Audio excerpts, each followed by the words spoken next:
प्राचीन रोमन साम्राज्य के मंदिर एक बार खंडित हुए और फिर कभी दोबारा खड़े ना हो सके। यूनान में उनकी देवताओं को शैतान बताकर मंदिर ध्वस्त कर दिए गए, तो फिर कभी बन नहीं सके। ज्यूस, डायोनाइसिस और अपोलो को अब कोई नहीं पूछता। मिस्र की महान सभ्यता एक बार तहस नहस हुई तो दोबारा संवर नहीं पाई। आज केवल उसके अवशेष ही बाकी है। फारस के आताशगाहों की अखंड अग्नि एक बार बुझा दी गई तो दोबारा उन्हें जलाने के लिए कोई नहीं बचा। मेसोपोटामिया की सभ्यता पर केवल एक बार सिकंदर ने आक्रमण किया और वो एक झटके में समाप्त हो गए। उनके देवताओं के अब कोई नाम भी नहीं जानता।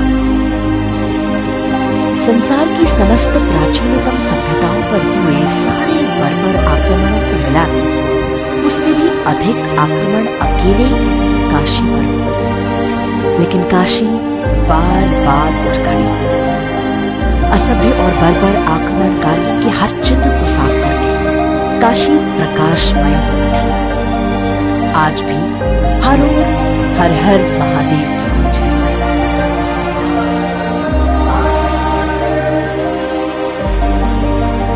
संसार के सारे असभ्य मिलकर भी सभ्यता का नाश नहीं कर पाते। धर्म कभी भी समाप्त नहीं होता। धर्म के कार्य के लिए ईश्वर कब किसका चयन करेंगे ये कोई नहीं जानता। इतिहास में इसके ढेरों उदाहरण भरे पड़े हैं। मोहम्मद गोरी और कुतुबुद्दीन ऐबक ने काशी का विध्वंस किया, तब जानते हैं कि वहां के मंदिरों और घाटों का पुनर्निर्माण किसने कराया? कन्नौज नरेश जयचंद के पुत्र राजा हरीशचंद्र ने।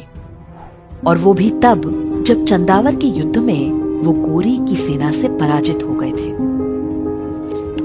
सिकंदर लोदी के समय हुए ध्वंस को ठीक कराया अकबर के दरबार में रहने वाले राजा मानसिंह और राजा टोडरमल ने। राजनीतिक कारणों से लोग भले 1000 टुकड़ों में टूट जाए, महादेव की शरण में आकर सभी एक हो जाते हैं। क्या ब्राह्मण, क्या क्षत्रिय, क्या यादव, क्या गुर्जर, क्या वैश्य।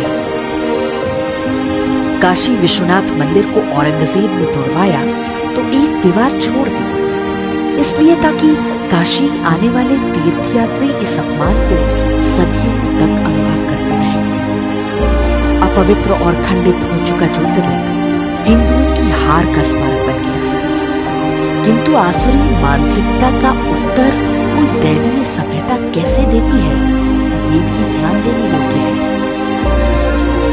औरंगजेब द्वारा कराए ध्वंस के लगभग 100 वर्ष बाद जब राजमाता अहिल्याबाई होलकर ने मंदिर का निर्माण किया तो उसके कुछ दिनों बाद ही महाराजा रणजीत सिंह जी ने मंदिर के दोनों शिखरों को सोने से मढ़वा दिया।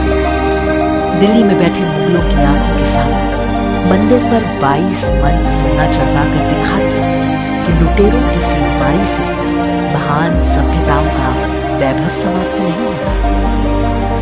तोड़ने वाले समाप्त हो जाते हैं, रचने वाले समाप्त नहीं होते।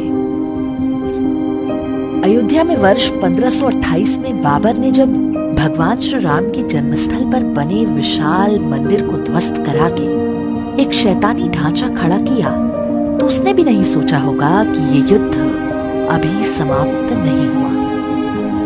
500 वर्ष तक हिंदू निरंतर संघर्ष करते रहे। अंततः खंडहरों के नीचे से भगवान श्री राम का भव्य मंदिर उठ खड़ा हुआ। हमारा ये संघर्ष न आज आरंभ हुआ है न अभी इसका अंत है।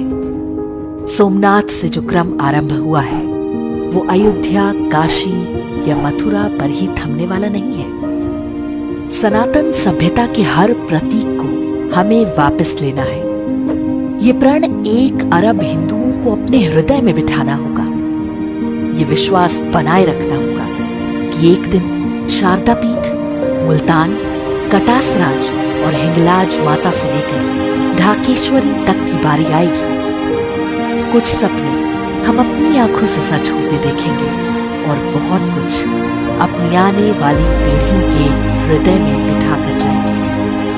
प्रण करें कि अखंड हिंदू राष्ट्र एक दिन साकार होगा। ये हमारा सौभाग्य होगा कि इस नव निर्माण की नींव में एक ईंट हम भी हैं।